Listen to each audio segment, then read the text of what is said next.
前阵子淡水发生了一起暴力诈骗案，诈骗集团把61名受害者关在民宅里面，有3个人甚至遭到了虐待死亡。有媒体形容这是台湾版的柬埔寨事件。诈骗集团为什么要这么的凶残？不能够单纯骗钱就好吗？今天就让我们一起来聊聊台湾的暴力诈骗吧。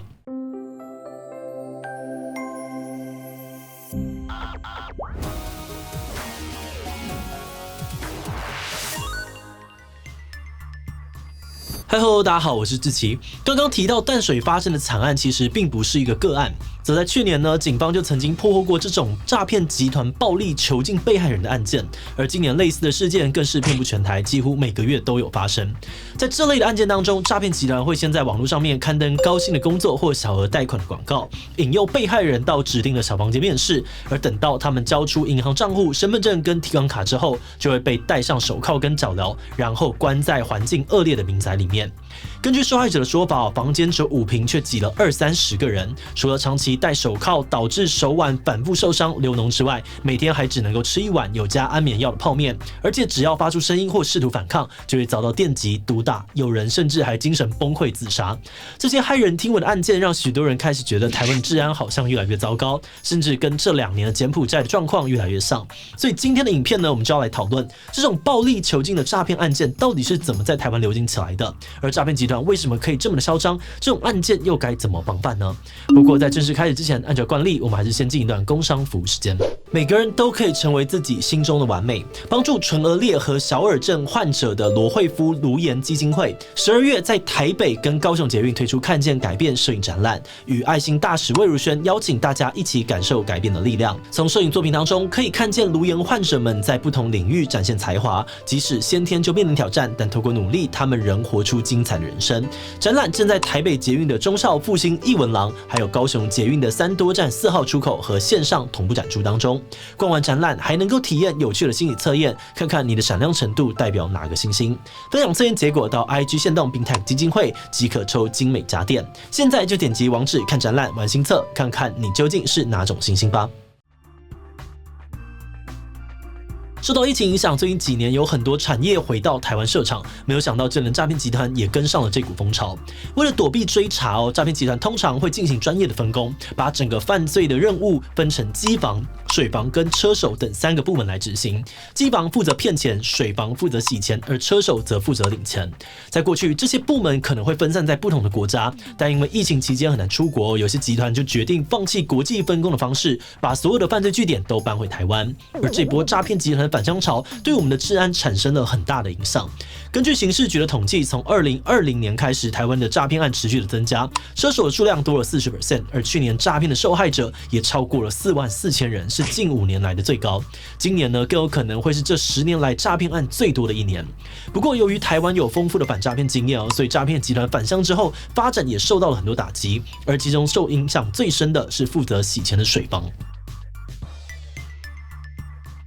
水房在诈骗中的功能呢，是把钱快速的转移，让金流难以追查。当钱汇进诈骗集团的户头，水房就会马上把钱分散到数十个人头账号，再利用这些账号转给下一批人头。而这整套流程呢，只要几分钟就能够完成。而且经过层层的转账之后，只要他们把钱用虚拟货币或是地下钱庄的方式转往海外，警方就很难查到钱的流向。而这也是为什么就算能够抓到诈骗集团，钱也很难拿回来。那这边水房要顺利运作的核心，就是要有大量的人头账户。不过他们都是怎么弄到这些人头账户的呢？在20年前的台湾，这其实非常容易。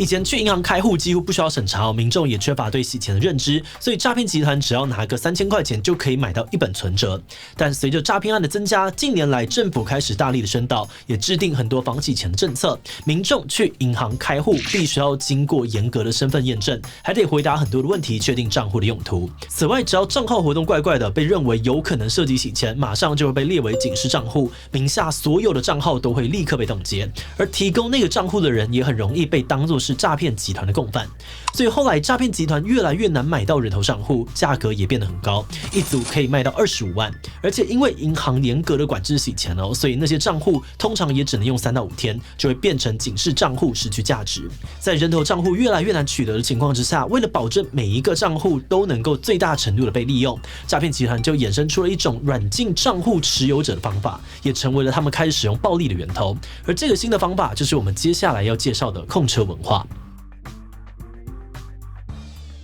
在台湾这些年的宣导之下，几乎没有人会不知道贩卖账户的风险，因此诈骗集团常会被黑吃黑。有些人急需用钱，但又怕被当作诈骗集团的共犯，所以他卖掉账户之后，马上就去挂失存折，甚至报警抓人。有些人则知道诈骗集团洗钱的原理，所以就一直监控着自己卖出去的账户。当他看到有钱进来，就直接自己跑去领走。而为了避免这种血本无归的状况，诈骗集团就发展出了一套被称为是控车的模式。诈骗集团会跟卖账户的人先约好，对方提供账户之后，必须要住在特定的旅馆或其他方便诈骗集团监控他的地方。等他们把钱洗完，账户被冻结，确定失去价值之后，再让卖方离开。而这种软禁的做法呢，因为是双方都同意的，所以通常不太会有太大的争执。但诈骗集团取得账户的方式，并不是只有收购而已，更多的时候是用骗的。他们会在网络上面发布求职或小额贷款相关的广告，等他们拿到受害者的账户，就会把他们给拘禁起来，直到账户失去使用价值，再把他们丢包到野外。最近发生在各地的暴力诈骗事件，用的就是这种手法。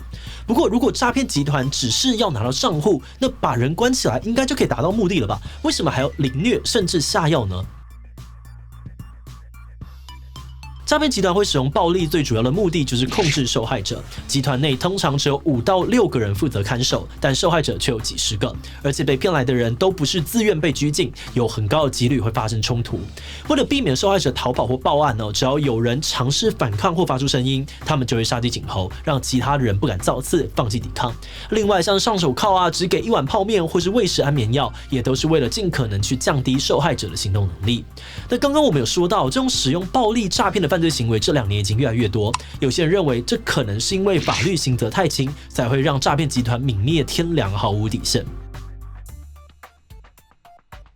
以过去的判决来说，诈骗集团骗人账户来洗钱，可能同时会触犯加重诈欺罪、招募成员罪、洗钱罪等等。那这个加重诈欺跟洗钱会被判1到7年，招募成员罪6个月到5年，而诈骗集团主谋也会有3到10年的罪责。那就算再加上囚禁呢，就过去实务上的判决，可能也不会让他们多关太久。但相对来说，这些手段却可以让他们牢牢控制住人头，简直利大于弊。所以有人认为这就是因为法律刑责太轻，或是法院判太轻的问题。但也有人觉得这一次比较不一样的是，诈骗集团已经闹出人命了，很有可能呢会涉及到私刑、拘禁、致死罪，甚至是杀人罪。而这些罪呢，最高有可能会是无期徒刑或死刑的。所以现在的问题并不一定都是刑度太低所造成的。另外，也有律师认为如果只是单纯的增加刑度，可能会让诈骗集团觉得反正被抓了都是死路一条，那不如赌一把更大的，用更偏激的手段来犯罪。那总体来看虽然目前台湾已经有很多对于诈骗集团的相关研究了，但加重刑责的部分目前还是没有一个普遍的共识。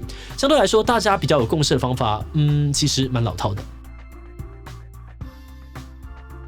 目前比较有共识的方法呢，还是建议从制度面去管理，并搭配更多的宣导。比如在银行的部分，可以加速针对疑似洗钱账户的通报流程，因为只要能越快的让人头账户失去利用价值，诈骗集团通常就会越快放人，减少受害者被虐死的可能性。这些方法呢，虽然听起来很老套，但在过去的反诈骗经验当中，它已经被多次的证实是最有效果的。如果大家有印象，前阵子很猖獗的简讯诈骗，现在已经减少了90%。这边很大的功劳就是靠着很多民众不断讨论、互相提醒，以及政府跟电信业者一起共同改善制度跟流程而收到的结果。所以说，除了靠银行或政府政策之外，民众本身提高警觉也是非常重要的。举例来说，如果要去面试、借钱或任何需要你带存折或身份证的场合，都要多加的留意。去之前可以先通知家人或亲近的朋友，告诉他们具体的时间地点。大家平时也可以多多注意身边朋友的近况，因为大部分的暴力诈骗受害人都是靠身边的人报警求助才能够顺利的获救。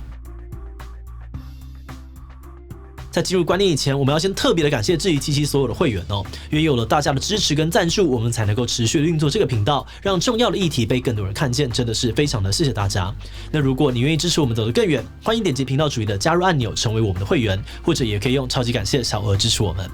好的，那话说回来哦，在研究的过程当中，我们有特别注意到，在表面上面看起来很泯灭人性的犯罪行为背后，诈骗集团的更多选择呢，有可能都是一连串非常理性决策之下的结果。当他们决定要犯罪之后，他们会开始想用怎么样的方式来组织可以最有效率，有没有什么方法可以减低被抓的几率？那就算被抓了，要怎么样可以减轻刑度？那么觉得要完完全全杜绝诈骗犯罪并不是很容易，因为人多必有坏蛋。而且很多时候我们也很难知道他们心中那个道德良知的底线会落在什么样的地方。不过从另外一个角度来看哦，如果很多的诈骗集团都是用最理性、最讲求利弊的逻辑来犯罪，那我们可以努力的方向或许就是尽可能最大程度的去增加诈骗集团作恶的成本。不过到底要用什么样的方法去增加诈骗集团使用暴力的犯罪成本，这个部分我们也还没有一个很明确的答案。所以呢，最后还是想来问大家哦，你觉得我们可以怎么做去预防暴力诈骗呢？A. 修法加重诈骗或者拘禁犯罪的刑期呢，让他不敢随便的虐待人。B. 有政府加强宣导，随时提醒民众最新的犯罪手法。C. 请银行严格的审查，只要账户金流有问题就赶快通报。D. 其他留言跟我们分享你的想法吧。最后，如果你喜欢今天的影片，欢迎分享出去，让更多人知道诈骗集团的犯罪原理。此外呢，也可以点击这个地方看看简讯诈骗以及脸书诈骗的相关影片。那么今天的这一期就到这边告一段落，我们就明晚再见喽。